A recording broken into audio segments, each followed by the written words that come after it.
This episode is brought to you by Nordstella from the team behind NordVPN. Nordstella helps startups and scale-ups spot, leak credentials, dark web impersonations, and hidden exposures before they turn into breaches. Get 20% off when talking to sales with code BlackFriday20 at nordstella.com/startupradio. Offer ends December 10th, 2025.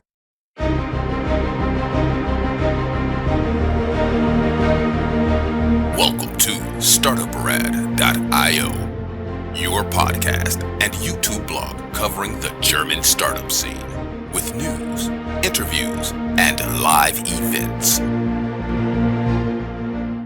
If you're a founder chasing your first round or early stage, looking to scale resilience and traction, this conversation is for you. Meet Stephan Schubert, serial entrepreneur turned super angel, whose fund, STS Ventures, backs hidden champion tech startups in the DACH region. From building OnVista, that's an online trading website, I also do have an account, and Ligatus, to investing in Emma, we interviewed in the past, Audiobene and Just Watch. He brings real operator DNA to early stage capital.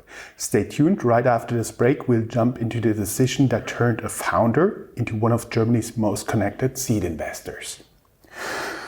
Hello and welcome everybody. This is Joe coming to you straight from Startup Land in Cologne together with Deutsche Startups. On today's Startup Land from Cologne, we welcome Stephan Schubert as the founder of leading internet companies like OnVista and Ligatus. Stephan has more than 15 years of hands-on experience in founding, scaling, and exiting tech firms. Today, he leads STS Ventures, a Cologne-based early-stage fund known for investing $200,000 to $1 million in resilient Camel startups in the pre-seed and seed phase. He's backed some of the strongest names in German startup history, Emma, Audiobene, Just Watch, and he's here to unpack the metrics, mindset, and matchmaking behind the investments that really matter. Let's welcome him. Welcome. Thanks, Jürgen. Thanks for having me here. Stephan, you've been both founder and investor. What's your once upon a time moment that made you leave building companies and focus on investing? Yeah, the answer might be disappointing. It wasn't a real strategic decision. We sold our company after building it for 10 years. And then a lot of people called and said, you have experience and you want to look at my company, invest in my company. And the reason is we founded OnVista in 1998, so the very early stages of the internet era. So at that time, when we sold it in 2007, a lot of people just valued the experience we had. And so I, step by step, came into investing in startups. What was the thing you've seen, the ecosystem, and what were you going to disrupt there? Yeah, I think for almost 10 years, I invested only with my own money and did that more occasionally whenever, as I said, deals came. And then after a while, I started realizing that there is a gap in the German ecosystem, which we think is what we call camels, and I think we'll talk about that later. So startups that are more have a Mittelstand, nice German word, a Mittelstand mindset, and try to build companies that are capital efficient and that try to reach profitability after a couple of years and then grow out of their cash flow. And that's something that is pretty unique in I would say, the European ecosystem. So our mission was to bring private equity mindset into the early stage startup world in the DACH region. You've invested in well-known companies like our guest Emma, we'll link it somewhere here, Just Watch and Audiobene. What was the aha moment that confirmed your investment thesis there? You move at startup speed. Attackers move at real speed. Nordstella, built by the team behind NordVPN, gives you one clear advantage. You see what they see. Leaked credentials, partner session hijacks, brand impersonation, all under one roof in real time. Trusted by security leaders across Europe's fastest growing startups, it turns cyber chaos into clarity. For Black Friday only, apply code Black Friday 20 when talking to sales at notstellar.com/startupradio for 20% off your plan. Valid until December 10th, 2025. Not Stellar. Know what attackers know before they act. Well, with Emma and Audi Bene and some of the others in Kaufda, I found founders who, from the beginning on, tried to generate cash. And with generating cash, I mean they had a product which they sold at a price that they had a nice margin. So every additional revenue meant additional margin. And they did that with a very efficient marketing and sales process. And you could see that the company, when it grew, would sooner or later become profitable because it scaled. And having founders that had this mindset, trying to become profitable within the next 3-4 years, really taught me that this is possible, because that's what we did with OnVista without thinking about it. At the time, 1998, we didn't have VCs in the German ecosystem that much. The German VC ecosystem just started at that time. And we simply didn't have VC funding, and we didn't have other cash sources than our revenue. And I found later on that there's other people out there who have the same mindset and who actually managed to do that and still grow very impressively. So that was the moment when we said, okay, this might be something we can grow, and we can start to scale in a larger system where we don't do just 1 or 2 investments per year, but maybe 5 to 10. You are investing in very, very early stage pre-seed seed. How do you deal with this uncertainty, evaluating the growth potential and so on and so forth, like the Camel you've been talking about? And wasn't there a better name than Camel for this concept? Well, it's always hard if you have a strategy. It's always hard describing it, and we found that the camel actually is something people understand very well. Let's define what's a camel. Camels don't eat a lot of water. Camels always have reserve on their back. Camels are very resistant and can survive in a dangerous environment for a long time, and they can still run very fast if you look at camel races. So transforming or translating that into the startup world, we found that people understand very quickly what we're looking for: capital efficiency, cost control, so that you can survive harder times. And once you have found the metrics of growing and the scalability formula, they can still grow very fast. So actually, I think the camel might be a funny picture, but it works very well. People understand it very well. Coming back to your question, this means we look at business models typically that are in a niche market. So we don't try to disrupt the auto market or the food market, because these markets are really large, but they need a lot of capital to win in there. We like companies that operate in a niche market, bring a new idea to the niche market, where there's not a lot of competition.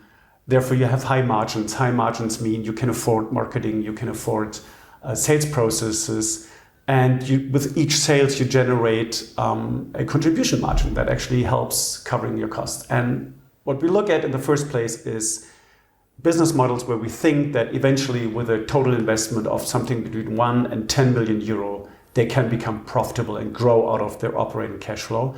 And of course, we look for founders who share this vision and who are willing to build a company like this. You typically, before we head into that, I do understand the founder who founds the next big LLM model and wants to compete with ChatGPT, they're not the right person you would talk to. Yes, I think that's something you could say. And the reason is very simple. If you look at just taking that example, I mean, and this has been true for over 25 years now.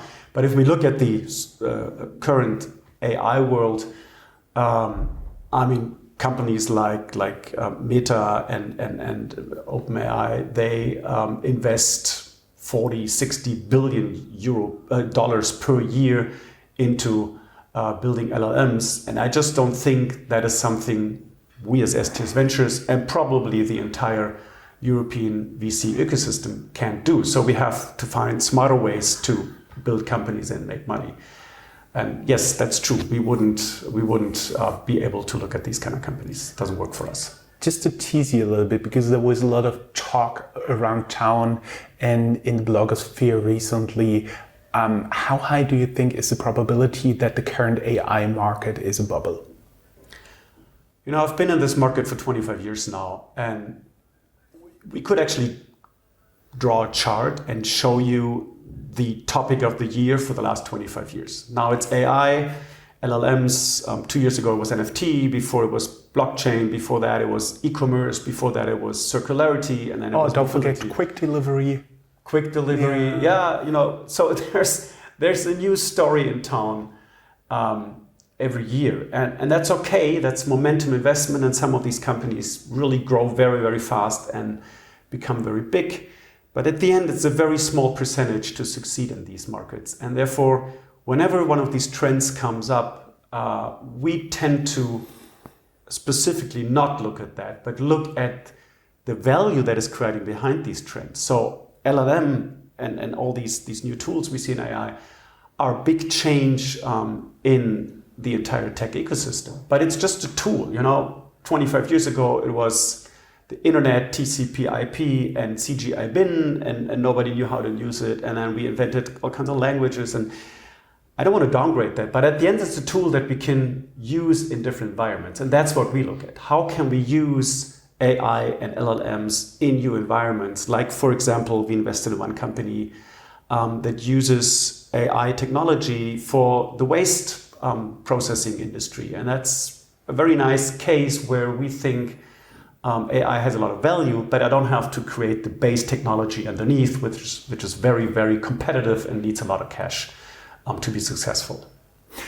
Talking about being successful, you invest with STS around 200,000 to 1 million and then follow up to 5 million. What is your decision framework to decide double down or exit a startup? Yeah, I think it's finding out the metrics that drive growth and finding out if a company or a team is able to generate growth with positive contribution margin cash flow. Once we have understood and once the team has found a way to scale, so build the engine and then scale from there with positive contribution margins, meaning, you know, you subtract your costs of goods sold, the marketing costs, the sales costs and everything. Once you find out that you have a scaling way of growing and still have a positive contribution margin, I think that's when we become excited and what you say, double down and to talk to the team if there's a way to invest more money and scale growth. Mm-hmm. Right after the break, we'll talk about how you manage founders, investors relations and red flags you're watching out for. How do you view the ideal relationship between founders and investors, especially in the very early seed phase? What behavior from founders excites you and what behavior actually consists, let's say, a red or an orange flag? So immediately after investing, what we like to do is sit down with the founders and define the KPIs that we think lead to growth. And we means the founders in us. So we sit together and we discuss what will be the drivers for the next 1 or 2 years that might lead growth. And we build up a KPI system, typically a very easy BI tool, Looker Studio or something, where the team tracks these KPIs, typically on a real-time or daily basis. And every other week, we just look at these KPIs together and say, you know, is it developing in the right direction? Every once in a while, we find out those are the wrong KPIs. We have to find a different way to do sales and stuff. So people that build a number-driven company is one thing that excites us. And the other thing is, and we are often misunderstood, Camel is not a type of company. Building a camel is a mindset. So founders that have the mindset of using these KPIs and looking at the same time at their cost structure, you know, not growth at any price, but growth at a decent cost structure, and having the mindset of fundraising is not a KPI that's exciting for them, but profitable growth isn't the KPI that's exciting for them. Those are two parameters that we really like, and where we typically, when we work with founders together, found very quickly, both the founders and us, that it works very well together. and if these things are not there, we've always, every once in a while, find founders who are not really honest to us, who try to create KPIs that are very creative. So, look at your company in a very honest way, talk about the things that don't work, look at the right KPIs, drive these KPIs and be capital efficient. That excites us, and the opposite does not really excite us. I wouldn't say it's a red flag, but we would definitely have a conversation then. Looking at exits like Audiobene, Kaufda, what patterns do you observe in scaling from seed to exit? What lessons should founders absorb early? Yeah, there's one interesting thing. It's a huge difference if you raise money when you can raise money versus if you raise money because you have to raise money. So we see a lot of startups that are constantly in fundraising mode and are constantly close to running out of cash, and that generates a lot of stress for the entire company and all investors, and there's a lot of time invested in finding the next round, finding the next investors. The examples you just said is most of these companies did not run into that situation. They were able to grow, they were able to run their business, and then if someone came around and said, I would like to invest 2 or 5 or 10 million in your company, then we could talk about the terms. And that's a total different situation, because you take money because you have ideas how you can grow faster, you have ideas how you can go in another country, and you take the money because you have found the right investor at the right situation. But you don't urgently need the money to pay the next payroll. And that has brought these founders into situations where they could invest a lot more time in building their company and outperform a lot of their competitors. I think that's something we really appreciated in these cases. And at the end, these exits were not unicorn exits, but the interesting thing is the founders had much more shares in their own companies because they didn't have that much dilution. And some of these guys became really rich without having a unicorn exit, but they simply still had 50-60% of their company. And if you sell a company at 100, 200, 300 million euro and you own 50-60%, that's still a lot of money. And it's more money than if you own 1% at a unicorn exit. And that's a lot of money even in Germany after taxes, I see. Plus you don't have been in the spotlight all over, because if you once do a unicorn exit, I'm sure for the rest of your life you get calls, you get emails, you get all this stuff. Do you have money? Do you want to invest? Yeah. Mm-hmm. Also an advantage. And that's one other thing. If you build a profitable company, you have many more exit options. Some of these huge unicorns, there's only a few companies in the world who can buy them, or you have to do an IPO. And the IPO window is not open very often in Europe. Actually, for the last 25 years, we've seen it maybe twice that it was possible to exit fast-growing, non-profitable companies with an IPO. But if you have the other model of a company generating cash, generating EBIT, all of a sudden you have the typical strategic company, corporate, Mittelstand buyers, PEs who are interested in these kind of business models. And that opens a whole new door of exits you can proceed. Let's look a little bit into the future. There's some macroeconomic headwinds in there. How do you adjust your thesis, and what contrarian view do you have about the next big tech investment in the German and the DACH market? Yeah, I think the funny thing is we don't think we have to adjust anything, because we think this is exactly the time we were prepared for. We had a lot of questions from our investors in 2020 and 21, why they had other VCs that have 3 unicorn investments and we don't have any unicorn valuations in our portfolio. And we had to explain that, why this was the case, because some of our larger companies didn't even raise money during that time.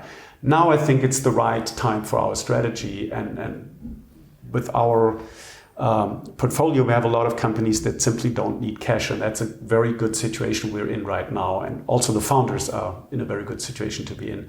So we don't adjust anything right now, and we're very happy with our positioning in the current market. Usually we close our interviews with 2 questions. Are you open to talk to the investors? In your case, potentially LPs? I mean, yeah, if someone likes this idea of looking at tech startups and investing and building companies, we're always interested in people who support this ecosystem and who like our approach. Absolutely. And also, usually we'll ask, are you open to talk to new talented employees? Yes. Yes. Of course. We link down here in the show notes your career website. Wonderful. Thank you. Thank you. It was a pleasure talking to you. Thanks, Jörn. It was a pleasure talking to you too. That's all, folks. Find more news, streams, events, and interviews at www.startuprad.io. Remember, sharing is caring.